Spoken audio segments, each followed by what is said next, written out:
Jamen, sådan kvalitativt og kvantitativt for Comvel som organisation, så betyder det jo for eksempel, jeg synes det er vigtigt, at vi, for at bruge et udenlandsk ord, empower vores ledere og få dem til at fremstå som vores daglige helte og som dem, der løfter vores medarbejdere.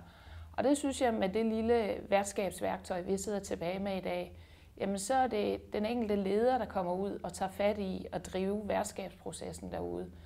Og det synes jeg er meget, meget mere værd, end hvis jeg kommer ud inden fra Comvel AS, og så er jeg der nogle timer, og så er jeg væk igen. På den her måde sikrer vi en højere grad af forankring ude hos den enkelte medarbejder. Og jeg ønskede mig, at vi startede et værktøj, der var så simpelt, at man sagde, er det bare det? Og det har vi faktisk fået, og det er så simpelt, at det er noget, alle kan gå med i lommen, hvis de vil.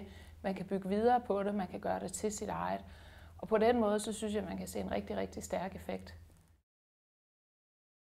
Altså det, der er særligt ved en kunstgrebsinnovatør frem for en traditionel konsulent, er selvfølgelig, at de trækker på deres kunstneriske baggrund.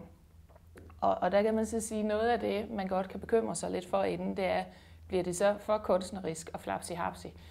Men der har de jo netop lært i kraft af den uddannelse, kan man sige. De har lært en hel masse af de værktøjer, en traditionel konsulent kan, og så kommer de så med den der lidt mere krøllede hjerne og bidrager på den måde. Og det synes jeg har været rigtig godt.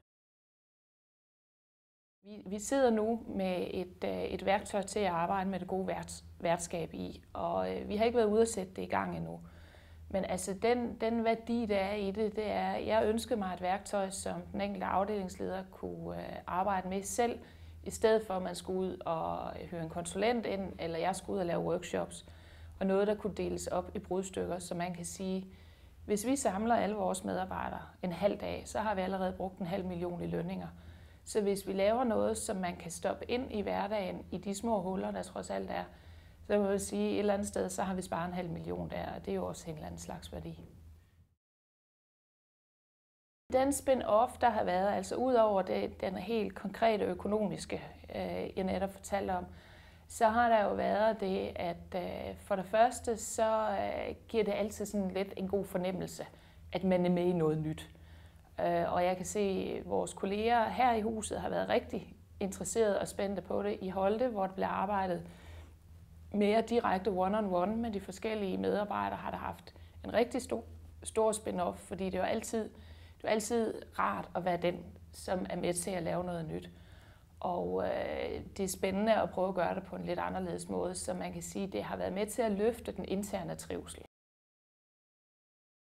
Hvis man kigger på det projekt, der blev lavet på vores hotel ude i Holte, jamen, så har effekten i høj grad været at bidrage til øget trivsel og samarbejde på tværs og sætte fokus på den enkeltes værtskab i det daglige. Hvor man kigger på det forløb, der har været lavet inde på Comvel AS, der har vi haft brug for, at innovatørerne har arbejdet mere selvstændigt. Så der har de ikke været så stor en del af vores dagligdag her.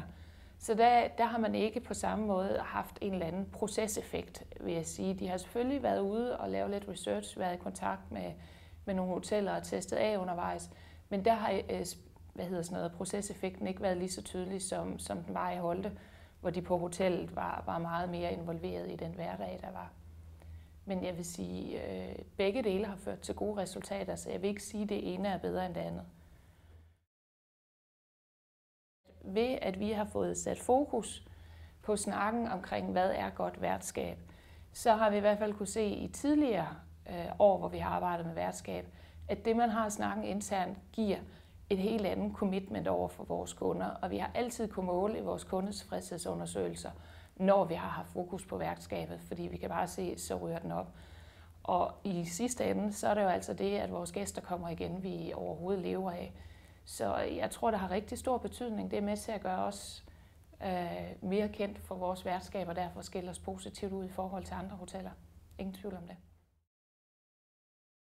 Det her med at vide, at der sidder nogen, som egentlig bare er en hjælp og ikke kræver alt muligt, det har været super godt at have det på den måde, og det synes jeg næsten har været det bedste, altså at opleve, hvor selvkørende det har været, og hvor meget de egentlig selv har taget initiativ til tingene og hævet fat i en, når de skulle bruge mig, og så har det jo været sjovt, altså det har jo været nogle sjove processer undervejs.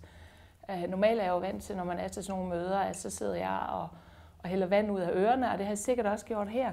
Men det har det mindste været sjovt, fordi de hele tiden har været gode til at bruge nogle meget innovative processer til at styre de samtaler, vi har haft. Og det synes jeg har været fedt.